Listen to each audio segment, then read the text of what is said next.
President Biden and the First Lady here, right? So, Uvalde, I'm like Larry.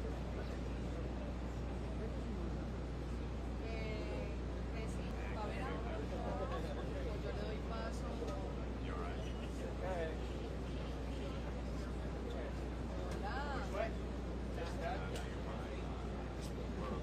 Ahí vamos, ahí vamos.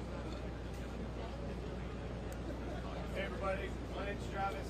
I'm with the Department of Public Safety. In a few minutes, Director McGraw is going to come out here. He's going to give an extensive update on the timeline of the events and provide you all with a lot more information. He's not going to be in any hurry to get out of here, so we will take a lot of questions. So I just ask that we all work with each other so that many of y'all have the opportunity to ask them questions. Okay? Thank you. Yes.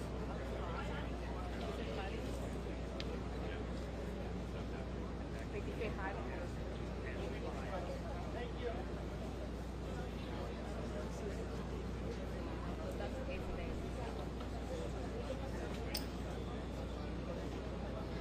Perdona, pensé que tenía. No, pero yo tengo allí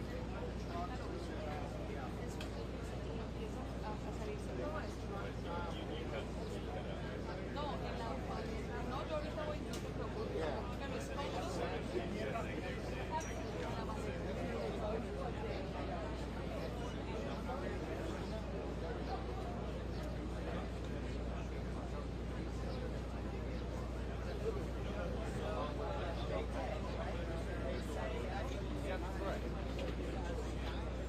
Quiere decir, perdón, voy a hacer una cosa.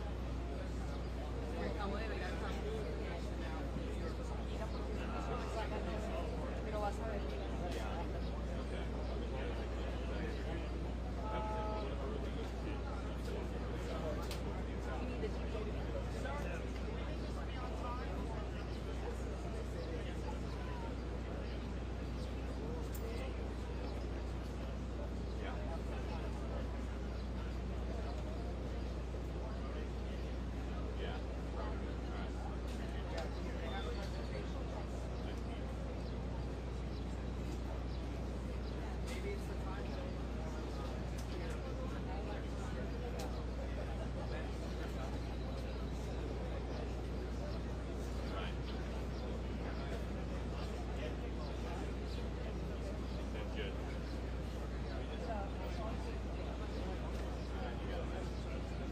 Unless I beat.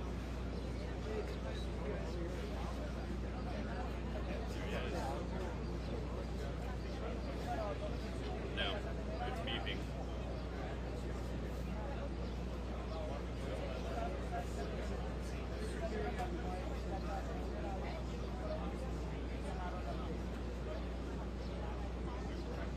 Take it out.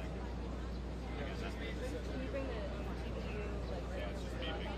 for what? Can you bring the TDU over here where your laptop is? Yeah. Make that better. Yeah, I just have to get it, try to get it just closer to my. Oh, you need it. Okay. Let's see.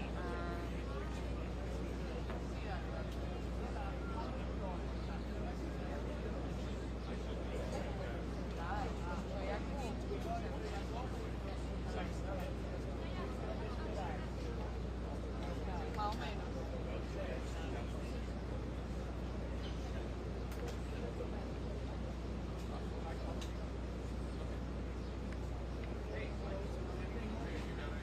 It's the beeping stuff. Yeah, I heard the chime. I think we're that. No programming, right? Yeah.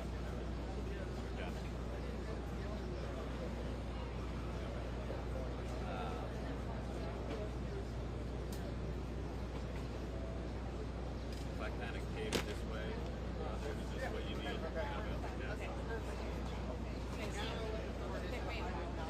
Regálame otra vez el paquetito.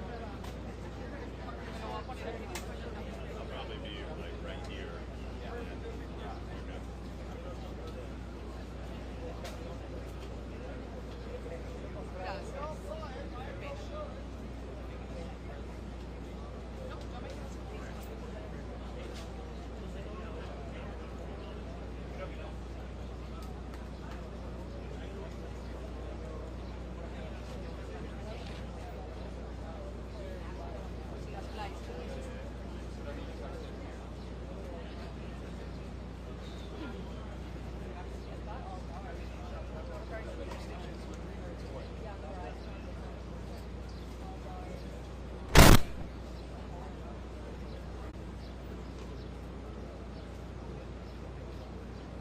Hey, how's it going?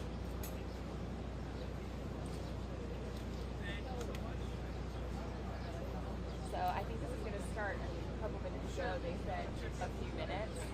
I hear you. If you can hear me. Really. So give me an update. I hear you loud and clear. Is that Update Matt? on the timeline. They'll take a lot of questions. Yeah, what's up? He doesn't really have a time schedule, so they will stick around for a lot of questions. So some less conference. I hear you.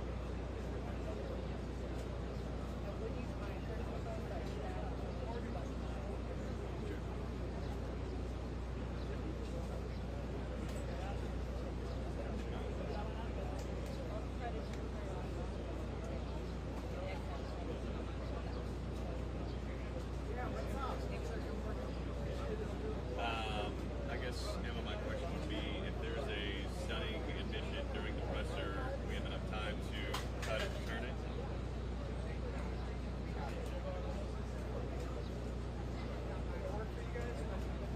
No, you're okay. Just curious. What other elements? Maybe like the students. Oh.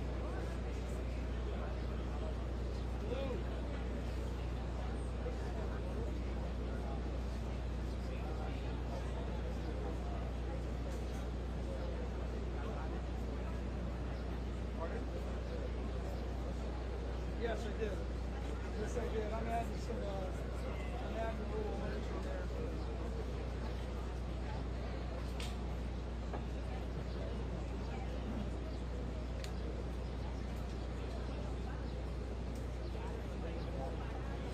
Are you okay? Are you okay?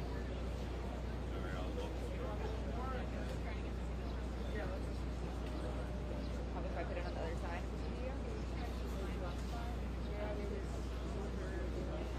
Okay.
I mean, I'll deal with it.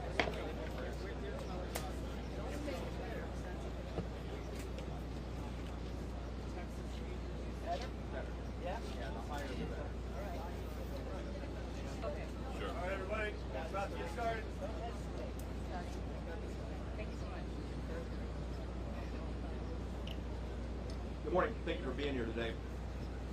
My name is Steve McCraw, Director of Texas Department of Public Safety. On Tuesday, the District Attorney for the 38th Judicial District, Christina Mitchell, requested that the Texas Rangers under the Department of Public Safety assume lead responsibility of this horrific murder of 19 innocent child and 2 adults. Our goal today is to provide the parents, the community of Uvalde, the public, as much information as we can on where we are on the investigation. We're here to report the facts as we know them now, not to defend what was done or to criticize what was done or the actions taken. I'll begin first and foremost with the timeline as we know it. The second timeline I'll discuss is the 911 timeline.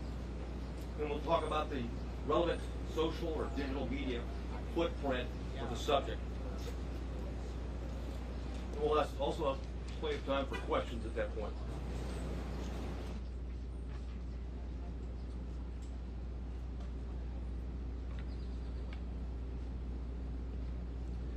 At 11:27, we know from video evidence, 11:27, the exterior door suspected of where we knew the shooter entered, Ramos, was propped open by a teacher. 11:28, the suspect vehicle crashes into the ditch, as previously described. The teacher runs to the room 132 to retrieve a phone, and that same teacher walks back to the exit door, and door remains propped open. There were 2 males, as reported by Regional Director Escalon yesterday. There were 2 males at a funeral home that when they heard the crash, they went to the crash scene. When they arrived at the crash scene, before they got there, they saw a man with a gun exit the passenger side with a backpack, and they immediately began running. Ramos began shooting at him. It did not hit him. 911 call at 11:30. If there was a crash, man with a gun. 11:31, the suspect reaches last row of vehicles in the school parking lot. 11:31, the suspect shooting began at the school while patrol vehicles got to the funeral home. I'll point out where it is.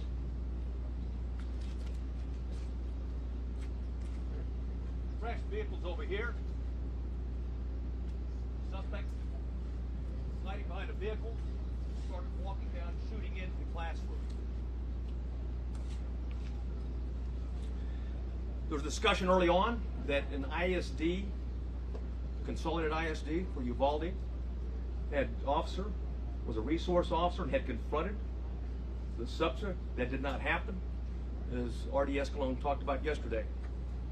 It was certainly stated in preliminary interviews, but often these preliminary interviews and a cursory walkthrough doesn't reveal the type of information, and certainly, police officers, like anyone else, under stress, sometimes witnesses get it wrong. But the bottom line is that officer was not on scene, not on campus, but had heard the 911 call with a man with a gun, drove immediately to the area, sped to what he thought was the gun, to the back of the school, and what turned out to be a teacher, and not the suspect.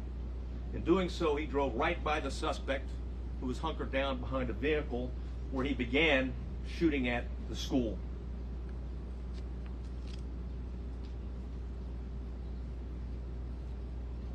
(11:31), the suspect shooting in between the vehicle is when it began, while patrol vehicle gets to the funeral home. Multiple shots are fired outside the school at 11:31. Patrol car accelerates into the parking lot, drives by the shooter. That's exactly what I was talking about. It was the ISD officer at that time. He passes, then leaves the camera view. There's multiple shots fired at the school at 11:32, at 11:32:27, 11:32:36. At 11:33 is when the suspect entered the school at the door that I'm pointing to now. At 11:33, the suspect begins shooting into room 111 or 112.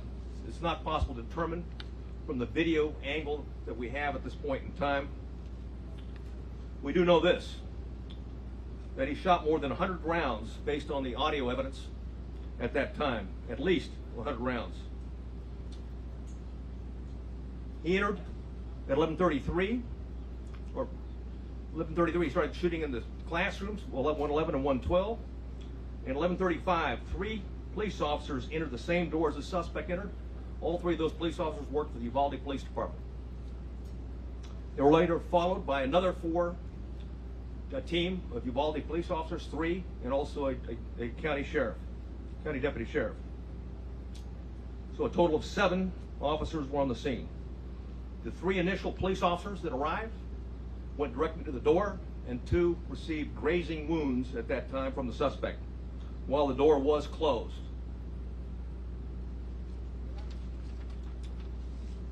At 11:37, there was more gunfire. Another 16 rounds was fired at 11:37. 1 at 11:37 and 16 seconds, 11:38, 11:40, 11:44.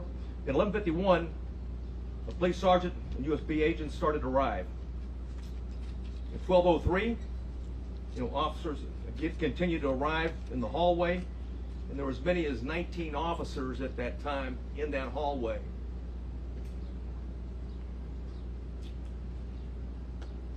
At 12:15, we know that BORTAC members arrived. Not the entire BORTAC, but members of BORTAC, along with Shields. At 12:21, the suspect fired again, was believed to be at the door. At 11:21, law enforcement moved down the hallway. At 11:50, they breached the door using keys that they're able to get from the janitor, because both doors were locked. Both of the classrooms that he shot into were locked when officers arrived. They killed the suspect at that time. And now I'd like to go over the 911 timeline.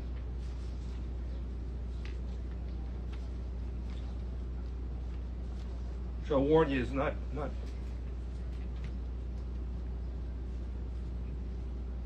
it's better that I read it than you listen to it.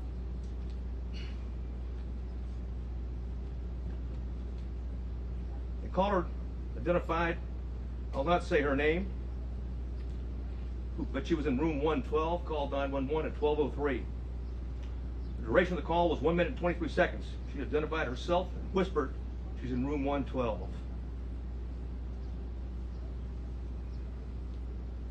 At 12:10,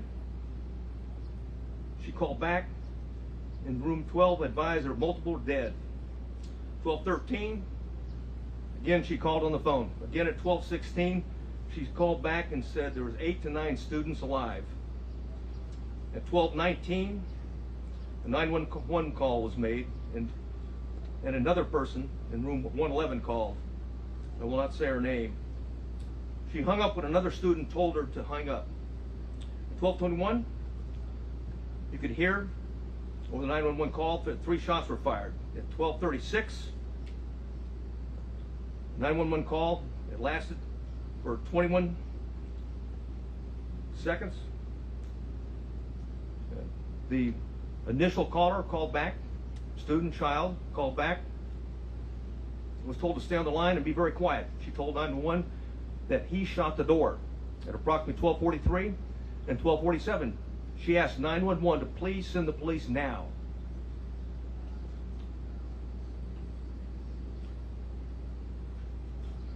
At 12:46, she said that she could hear the police next door. At 12:50, shots are fired. They can be heard over the 911 call. And at 12:51 is very loud and sounds like the officers are moving children out of the room. At that time, the first child that called was outside before the call cuts off.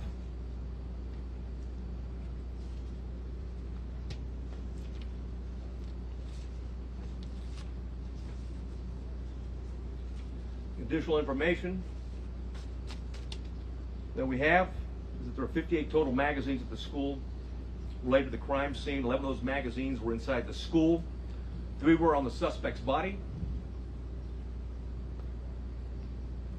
2 in room 112, 6 inside room 111, 5 were on the ground, 1 was in the rifle. There were 32 magazines outside the school, but on school property, 1 just outside the school building and 31 in the suspect's backpack that he did not take into the classrooms with him.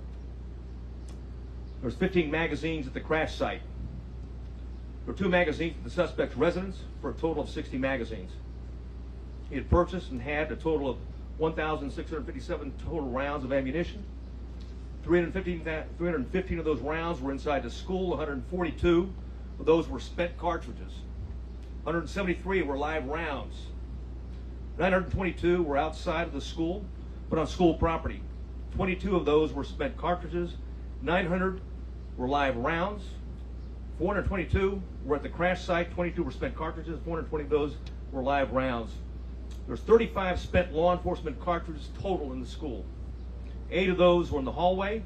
27 were inside the classroom. 111 where the suspect was killed.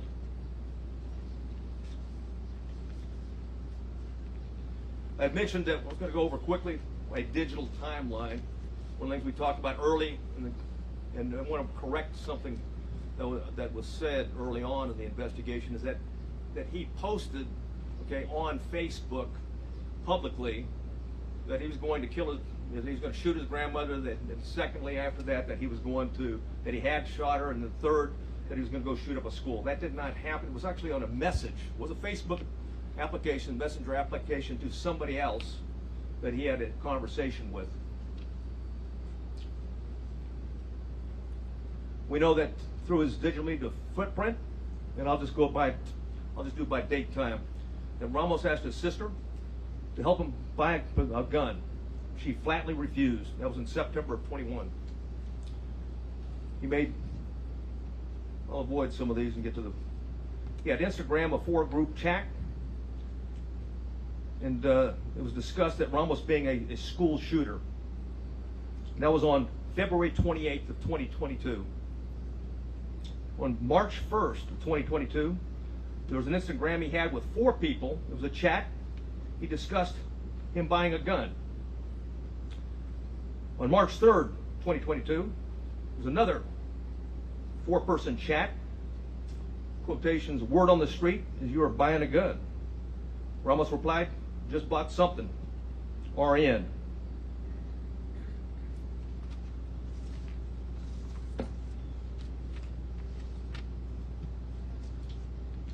On March 14th, and there's an Instagram posting by the subject, in quotations, 10 more days. A user replied, are you going to shoot up school or something? The subject replied, no, and stop asking dumb questions and you'll see.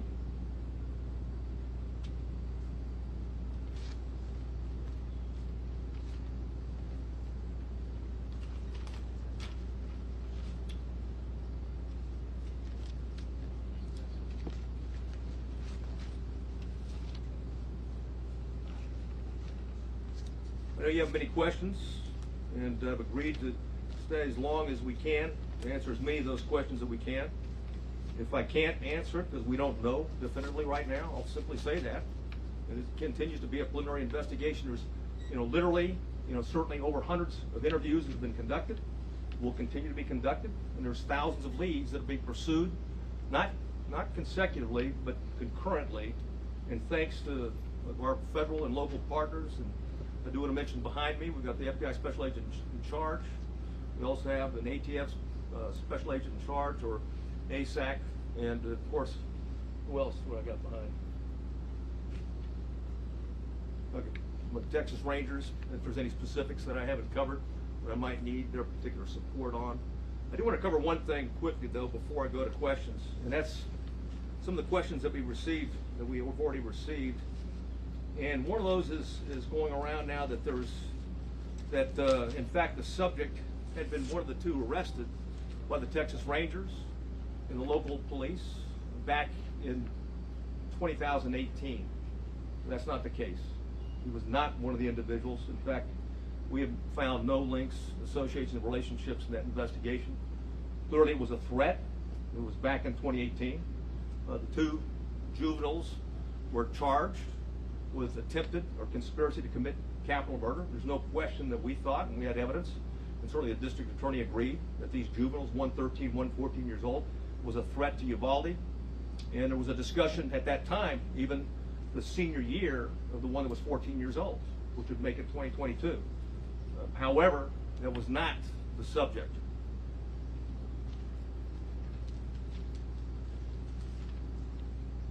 Questions?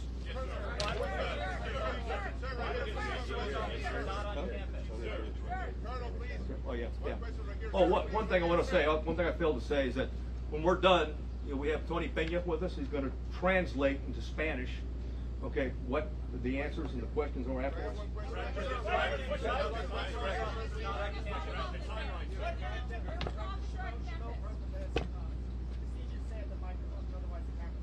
Thank you for doing this, and I do hope you stay here and take as many questions as possible. You say there were 19 officers gathered in the hallway or somewhere. What efforts were made to try and break through that door you say was locked? What efforts were the officers making to try and break through either that door or another door to get inside that classroom? None at that time. Why? The on-scene commander at the time believed that it had transitioned from an active shooter to a barricaded subject. Sir, you have people who are alive, children who are calling 911 saying, please send the police. They are alive. In that classroom, there are lives that are at risk. Hey, we're well aware of that. Right, but Yeah. why was this decision made not to go in and rescue these children? Again, the on-scene commander considered it a barricaded subject and that there was time and there were no more children at risk. Obviously, based upon the information we have, there were children in that classroom that were at risk, and it was, in fact, still an active shooter situation and not a barricaded subject.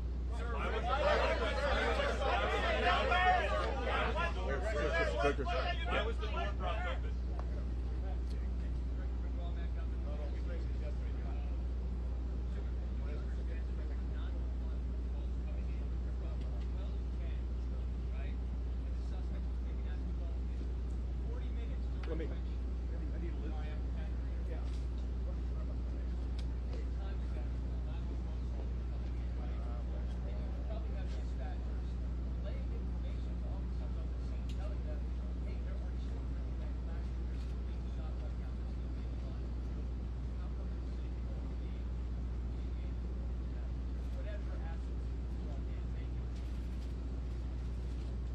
The question simply is this: it was a 40-minute gap, and if the 911 operators were aware that children were alive in that classroom, why weren't officers notified of that? And if that's the case, why didn't they take action?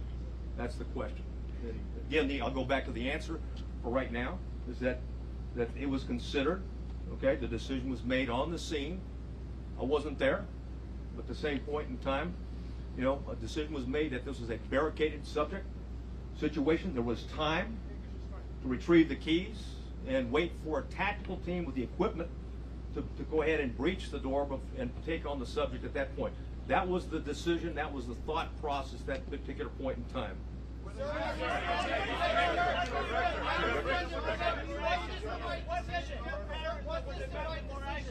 What? What can you tell parents that were here waiting and asking for the police to go in?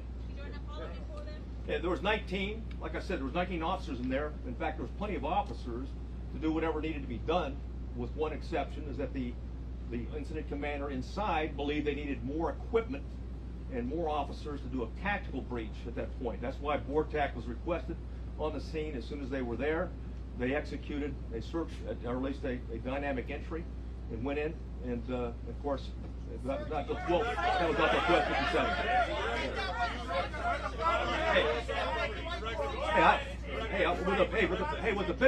With the benefit of hindsight, stand by,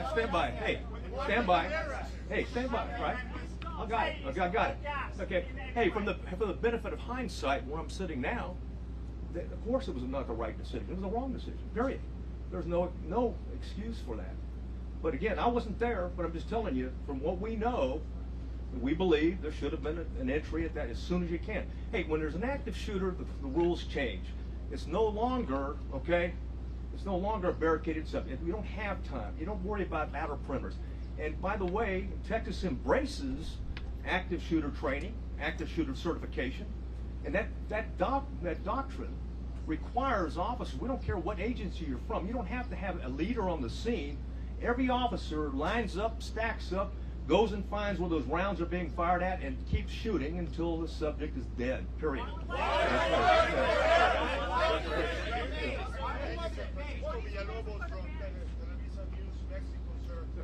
Obviously, towards the south of the border, it's very difficult to understand how the most powerful nation in the world, the citizens have access to so high-end weapons, and this keeps happening over and over and over again, and now again with children.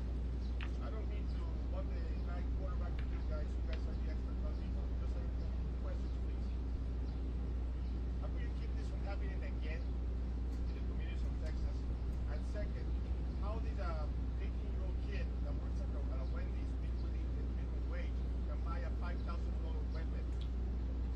Well, answer the last. He used a debit card first, but to your point, it's very expensive, and a debit card is not a credit card. It means he had money in the bank.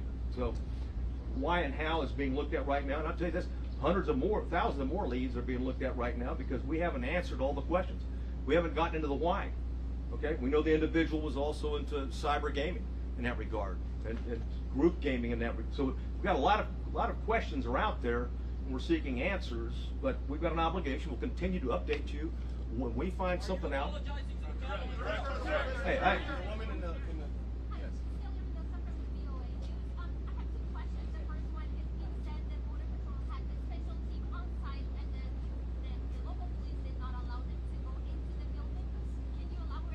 the Border Patrol agents, the BORTAC agents that were in the building did line up. They're part of the 19 that I talked about, and the entry team, ultimately the entry team that went in. But I can tell you that they were told, just as any other officer was told, and others, even command staff that came on board, is that the incident commander at the time believed that in fact it was a barricaded subject, that we had time, there was no kids at risk.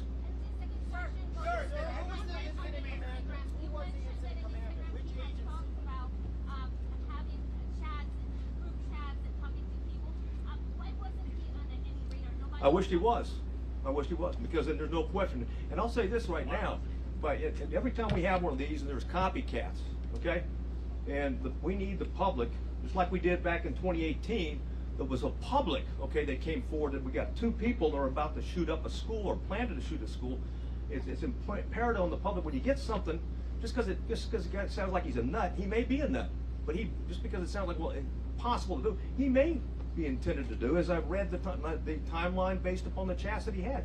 So we need everyone, when we have a threat to life like that, to take it seriously and report it, because ultimately this is tragic. What do you tell the parents of 19 kids, or the families of two teachers? Yeah. Hey. Yes, sir. Yes, sir.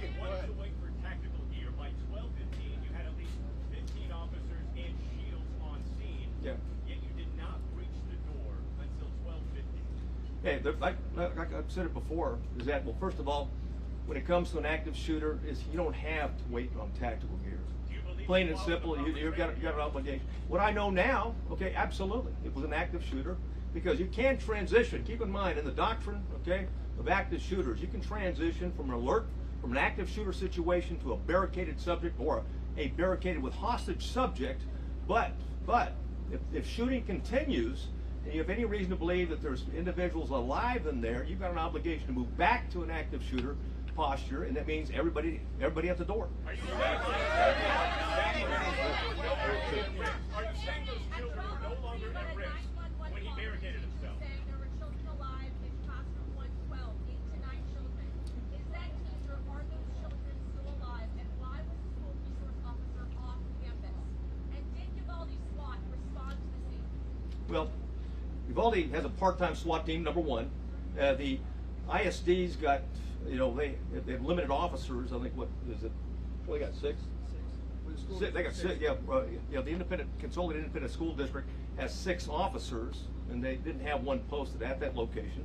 And someone said, hey, what do you tell the parents? I mean, bottom line is that, or someone talked about and said, when there's kids in the room, why wasn't there an entry? Because it was believed, like I said at the time, that the subject was stationary, barricaded, there was no risk to other children. Again, on retrospect, from where I'm sitting right now, clearly there was kids in the room. Clearly, okay, they're at risk. And oh, by the way, even when you go back to shooting, there may be kids that are injured. Okay, they may have been shot but injured, and it's important for life-saving purposes to immediately get there and render aid. Man in the blue. Where was the resource officer? Why was he not on campus? He was not on campus. Why? Well, Where was he? again, we'll have all those answers on the road. Okay. Sir, did those callers survive? Lady in the purple. Hi, this is Univision Network, and thank you for doing this. Most of the community is Hispanic. Yes. Much of them are undocumented. And to them, the world, you can apologize for all those parents who are outside screaming, trying to get in. It was obvious that it was not under control. Their help could have been great. Some parents are able to get their children out of the school. Not as a police officer, not as somebody that belongs to the government, but as a parent, as a human being. What do you say to those parents who are about to bury their children? Well, first I want to say that the Consolidated Independent School District officers were there early. There was 4 of them, and they immediately began evacuating the school and did that throughout the process. So keep in mind, so that was going on. What do I say to the parents? I don't have anything to say to the parents other than what had happened. We're not here to defend what happened. We're here to report the facts so they have the facts. But based on what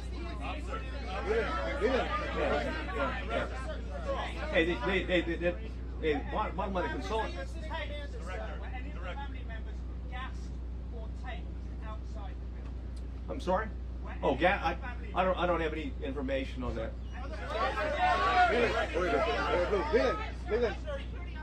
Oh, one second though. However, we did review what DPS officers arrived on the scene, what they did, and looked at those instances. You know of the children who died are watching right now, and they're Yes. hearing you say that not everything that could possibly have been done as humanly fast as it could be done was done. Are they owed an apology from somebody, be it the incident commander in the police department here? If I thought it would help, I'd apologize. Okay. But let me say this. Hey, let me say this. When you go back to the timeline, again, I want to go back and I'm not defending anything, but you go back to the timeline. There was a barrage. Hundreds of rounds were pumped in 4 minutes. Okay, into those 2 classrooms. Then anything else, any firing afterwards was sporadic, and it was at the door. So the belief is that there may not be anybody living anymore, and that the subject is now trying to keep law enforcement at bay or entice them to come in to suicide by contact. I understand it. I've reported that. Yeah. Don't yell over your colleagues, please. Jack Morgan from the New York Post. Can I ask 2 questions? First of all, exactly how was the gunman barricaded in his room? Was it just a simple matter of him locking the door behind him? And secondly, did he buy all 1,657 rounds from Oasis Outback using that debit card? Well, I might answer the first one, but the why on the second one I don't have. The first one, that each door can lock from the inside, and both doors were locked, okay, from the inside. So the subject, when he went in, he locked the door. He came out one time into the hallway, went back in and locked the door, because at the time that the officers went in, both doors were locked. They got a key from the janitor and used it. You said the first call came in inside the classroom at 12:03, and you reached it at 12:51. How many students died in those 48 minutes? I don't have that answer. We're looking at it right now. Hold on, Steve. Go ahead. Yes. Why wasn't the school placed on lockdown in 2? While this may be the most unpopular question here today, what is on your heart? How are you doing?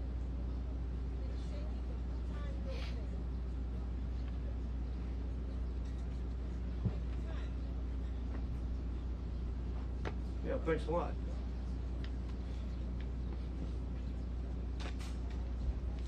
You know, forget how I'm doing. What about the parents of those children? And forget about me. What about me or officers and stuff like that? We take an oath to uphold the law and protect people. And anytime something tragic like that, we want to know why it happened and if we can do better next time, is the bottom line. And call it like it is. It is tragic. Quite frankly, I mean, there shouldn't be anybody. You know, ideally, we've been able to identify this guy as a suspect and address it before he even thought about attacking, on the 24th. Green. Go ahead. Lawyer? There's a lot of ammunition, a lot of rounds. Are there other people that you're looking at to arrest that aided him? And we're looking at other people. Absolutely. Anybody who's been in contact, we're looking at anything. Links associations, people that may have known something, and will continue, and may have been involved in some chat room gaming along with them. So there's nobody that we're not going to talk to and look at. And it's certain, I can assure you that the district attorney is very proactive and very concerned about this, and that if any evidence that we bring to her that someone was an accomplice or an enabler or didn't do what they should have done, if it's in violation of the law and it meets the probable cause standards, I have no doubt that she'll take care of business like she did back in 2018 when we had 2 juveniles plot a capital murder at the school. You had 911 calls at 12:10, 12:13, Yes. 12:16. The shooter wasn't killed until 12:50. Did any of those 911 callers survive? Yes. And all of them? I can't tell you that with certainty, but more than one survived. How many children have you died? Hey, I'm sorry, what? Give us an update on the number of officers injured, their condition, where they are now, and also were there any windows in the classroom that the officers injured? Yes, the windows I'll go backwards. Right over here. I'll move over here. Subject shot into these windows right here as he's approaching the door. Right? So the children were vulnerable all the time going through. We don't have any recording of any of the children maybe injured but not dead the way he shot into this particular area. Right? As to the answer in terms of someone could have shot opposite in that regard, I don't have the answer for that, quite frankly. Right? We're looking at a number of different things in terms of ballistics and things like that, what you can do. Keep in mind, when you've got children, okay, in here. Come back to the mic. We've got children in here. Oh, excuse me, yeah. Bring the map closer to the mic. Okay. Right. We're looking at this from a tactical standpoint and everything in terms of looking backwards, okay? And certainly one of the things is, what was the access in 111 and 112 in that regard? And and also, there's other access points as well. Right there. Hold on. Let me say one thing. One thing I didn't point out, okay, is that when we've got him going into these rooms, right here's the Jack and Jill restroom between. So not unlike Santa Fe, the classrooms are separated, but they're really connected. So you can move back and forth between those 2 classrooms. In the green. Yes, sir. Was the incident commander receiving the information coming via the 911 calls? And if so, why not? And if so, you speak to the level of investigation that you're putting into that very question? Yeah, that question will be answered, but I'm not going to share the information we have right now, because I don't have the detailed interview right now. Go ahead, sir. Right there. Yeah. Go ahead, If it please. was a barricade situation, did any police officers go in and get their own kids while the parents were outside? Not that I'm aware of, no. Right there. Go ahead. Yes, please. How many children called 911, and you know for a fact if any of those children died? I know for 2, for certain did, and those 2 did not die. And why was that propped open door still propped open even after the incident was occurring with shots being fired at the funeral home? Bottom line is, we reported what happened. Is that back door was propped open. It wasn't supposed to be propped open. It was supposed to be locked. And certainly the teacher that went back for her cell phone, it propped it open again. So that was an access point subject used. Go ahead, Blue. Go ahead. Hold on. You have said in hindsight mistakes were made. A Democratic congressman is now calling for the FBI to investigate the response here. Yeah. Is going to be held accountable? Well, first of all, we welcome the FBI. There's a reason why there's the FBI special agent in charge behind me right now. They play a vital role. And again, this is about finding facts and reporting facts as quick as we can. It's not about trying to defend, or it's not about trying to assess or even be hypercritical. It's about the facts and sharing whatever we learn on the facts as quick as we can and be as transparent as we can. You know, okay, the media, but more importantly, the parents and the public and the citizens of Uvalde and Texas. Blue, go. Hold on, sir, hold on. The chief of police of the Consolidated Independent School District is the incident commander. It's his school. He's the chief of police. Okay. Yeah. Again, I'm not going to discuss disciplinary. There's an ongoing criminal investigation. Is that teacher being investigated and working with? I'm not going to get into that. Matt, go ahead. Yeah, Matt.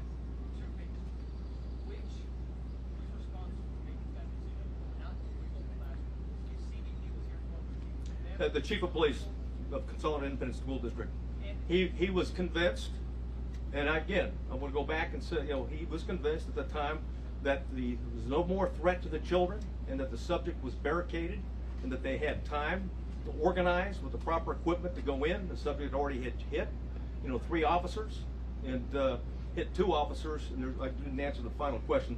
A third border patrol agent was grazed as well, but no police officer was seriously injured.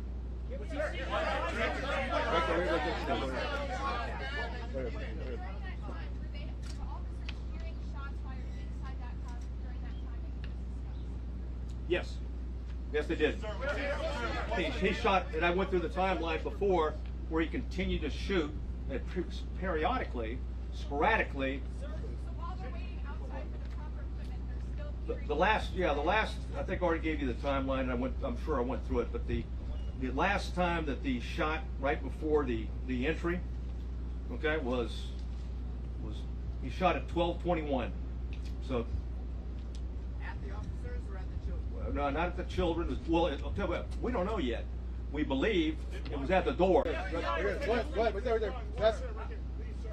Hold on. What kind of equipment did law enforcement have in each specific moment of the response? Hey, well, we know that beginning when the BORTAC agents arrived, they had 3 ballistic shields.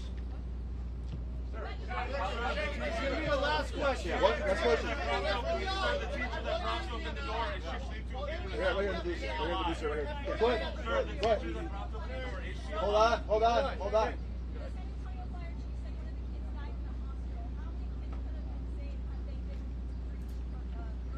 I don't know.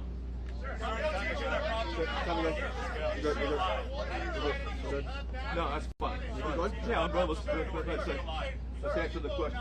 What do you think you should have done? I've already said that. I've already said. First of all, Texas embraces and teaches, the active shooter doctrine. The active shooter doctrine, as long as there's kids, as long as there's someone's firing, you go to the gun, you find them, you neutralize them, period. And there's only, there are some nuances with transition to a barricaded subject, also transitioning to a hostage situation. And of course, the decision at the scene was that this is still a barricaded subject that did not go back to an active shooter situation. Go ahead. Yeah. Where is the police chief, and why isn't he here to take our questions? Well, because I'm here to address the latest timeline, the facts that we know. You're certainly welcome to reach out to them. I'd like to ask the FBI a question. I defer to. Do you want to get a question? Hey, hold on. All right, then the FBI is fine. How many children were pulled out? Hold on, sir. Hold on. Sir, you've now been on the scene for several days. We're here on the file for 2 things.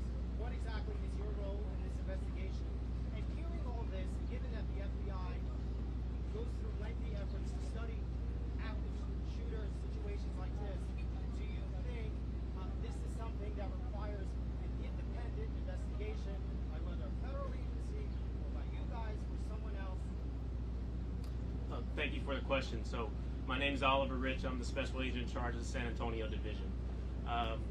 First, I want to say I understand there are a lot of questions and there's a lot of frustration in the public, and our heart goes out to the families and the victims of this tragedy. I will say our role here remains the same. We are here to assist in this investigation, to provide the support to the community to the best of our ability. We've had 200 people here for over 4 days. We have people working all across the country to support this community and to support this investigation.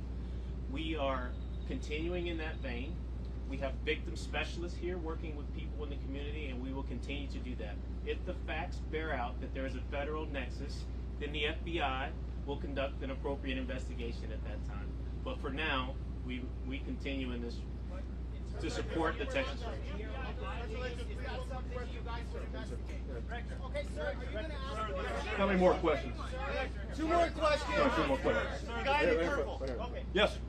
Uvalde Police Department, Uvalde Police Department posted in February 2020 that they familiarized themselves with the school and they did the training to do just what they were supposed to do. How come they were not in lead, or their commanding officer was not in lead when they were familiarized with this training, and they should have done what they were posting on Facebook they were doing? Who dropped the ball? Yeah, I don't have the answer to that question. Hey, last question. Yeah. Go ahead. President Biden will be here on Sunday. Your thoughts on that? Do you have a message for the president? Yeah, welcome here. Welcome to Texas. And, this community has been hit hard. And I think it's noble that the president's going to be here to recognize the pain and suffering that this community is going through. And I think that's what leadership is. That's why Governor Abbott's here. That's why Lieutenant Governor, leaders go to where the problem is. And right now, the problem's in Uvalde, Texas.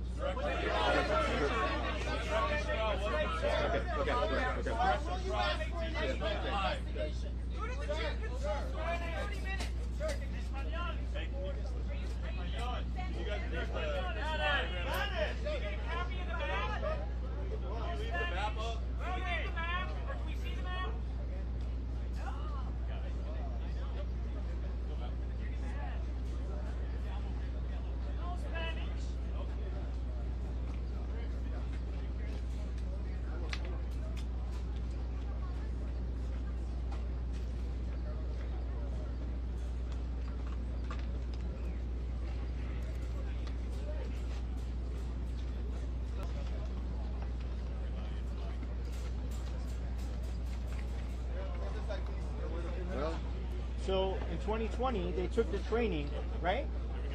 And they were